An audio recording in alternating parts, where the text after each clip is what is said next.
Eşim 13 haftalık gebeydi.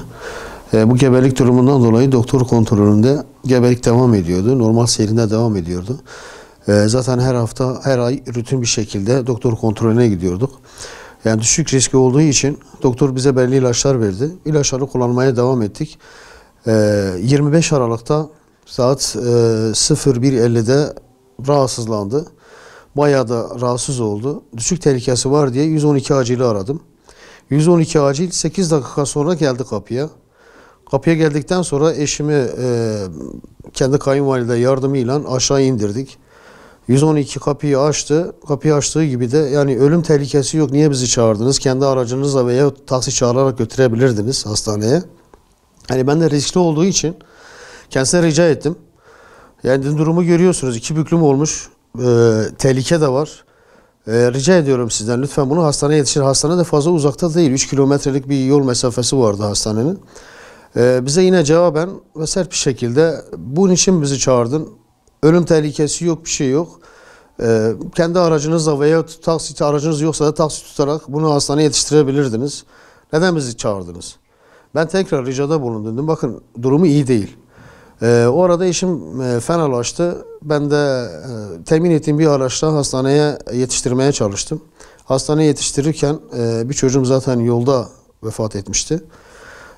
Öbür çocuk da zaten hastaneye gittiğimiz gibi ameliyata alındı. Saat 2.30 civarlarında ameliyatta zaten diğer çocuğumun da ikizlerdi. Diğer çocuğun da vefat ettiği haberi geldi. Ölüm raporlarını falan aldık. Yani 112 kapıya geldi. Bizim durumumuzu gördü. Kendi aracınızla veyahut taksi çağırarak götürebilirdiniz diyerek sert bir şekilde bizi tekrar kendi halimize bırakarak çekip gittiler. Boş bir şekilde çekip gittiler. Özel bir hastaneye eşim ameliyata alındı. 2 çocuk da vefat etti. Zaten ölüm raporları falan da var. Yani bu konuda neler yapılması gerekiyorsa yapılmasını istiyoruz. Zaten eşimin rahatsızlığı dolayısıyla hani özel araç veya taksiyle götürme gibi imkanım yoktu. Benim ambulansı çağırma sebebim durumu kritik olduğu için çağırdım. Ambulans da almayınca zaten olan oldu. 2 çocuğum da vefat etti. Yani benim ricam yetkili mercilerden bu soruşturma açılması veyahut bu arkadaşların bir daha görev yapmaması, benim gibi insanların mağdur olmaması. Çünkü sağlık çok önemli bir şeydir. Yani gerekirse ben kendi aracımla götürebilirdim ama riskli olduğu için götürmedim. Özellikle ambulans çağırdım ve 112'yi ararken de durumun aciliyetini ve önemini onlara aktardım. Onlar da aciliyetten dolayı, durumun öneminden dolayı 8 dakikada ambulans geldi. 8 dakika sonra gelen ambulans eşimi almadan tekrar geri boş şekilde gitti.